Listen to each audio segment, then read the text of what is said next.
Agile fill-in-the-blank terms are being used more and more often in business as our world becomes increasingly more uncertain and ambiguous. With every disruption, every competitive threat, every unexpected external force, we got a need for speed. That looks like agile processes, agile transformations, and agile cultures, which can enable it all. But what exactly is an agile culture? No worries, I got you.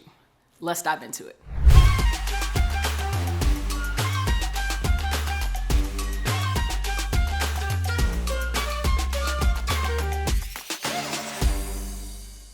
By the end of this video, you're gonna learn one of my favorite borrowed definitions of agile culture, as well as 3 characteristics of an agile culture: trust, transparent communication, and shared purpose. And just in case you're not working in an agile culture right now, but you want to be, at the end of the video, I'm also gonna share an additional resource that's gonna help you build a more agile culture from wherever you sit. Okay, so let's start with a borrowed definition of agile culture. There's a management consulting firm in the UK called Agility in Mind, and I just love their definition of agile culture. They state that an agile culture is one that has a bias towards collaboration and cooperation and minimizes autocracy, control, and bureaucracy. It pushes decision-making down the organization to enable teams to take ownership for business outcomes and holds them to account. Okay, now that that's defined, let's drill down to 3 common characteristics of an agile culture.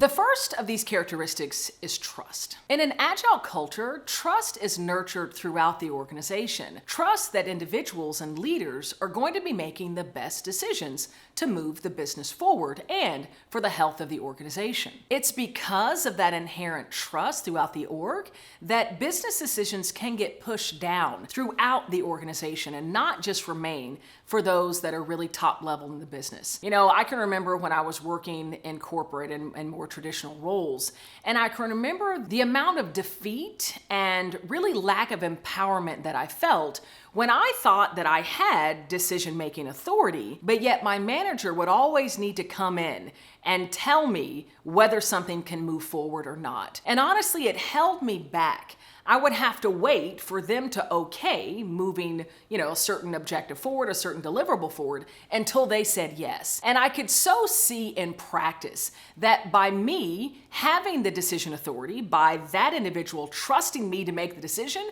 things could have gone a lot quicker. So the more that you can build that trust throughout the organization, grant trust to those who might be lower than you in the organization, you'll see that that decision making will go a lot quicker as you're trying to move business priorities and efforts forward. By the way, you getting value from this? You digging it? You liking it? Or are you at least curious? Then either comment below or even better, click subscribe. It's probably right here below my face somewhere on this screen. Subscribe to the channel. I drop videos like this all the time, and my intent is to share value, give you the content that's gonna help fuel your growth through your greatest change challenges. So please click subscribe below. All right, let's get back into it. The second key characteristic of an agile culture is transparent communication. Most agile cultures practice very transparent communication that really is the foundation for high-level collaboration and cooperation. When you're not communicating risks, when you're not communicating vision, when you're not communicating expectations, then that can really stall the organization and moving business priorities forward. And so in agile cultures, that chain of communication, the way that employees are actually engaging and communicating very openly, candidly, and honestly, it helps move priorities forward at a much quicker pace. The third and final key characteristic of an agile culture is a shared purpose. One of the elements that I see time and time again in highly agile cultures is a shared purpose or belief in the mission, in the work of the business. And truly, I think this might be the most powerful characteristic to really nurture high-level agility. Because when a disruption is experienced,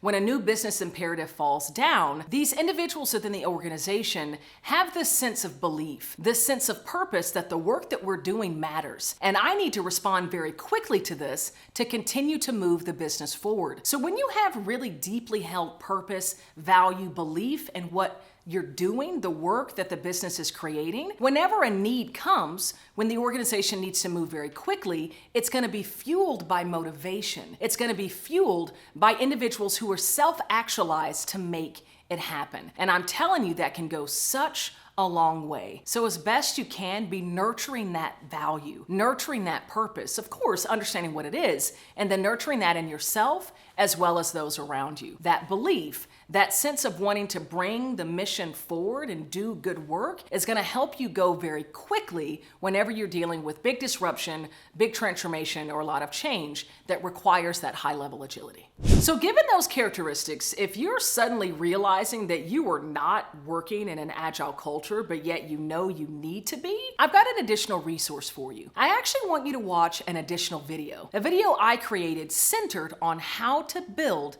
an agile culture. And you should be able to click the link right now. Go ahead and take a look at that video that's going to provide you with some pointers, some tips and strategies to help you begin nurturing that agile culture that you so desire. I want to make sure you have the tools, the insight, and the research to accelerate your growth through even your greatest change challenges. I'm Cassandra Worthy, and until we meet again, keep growing and keep rocking.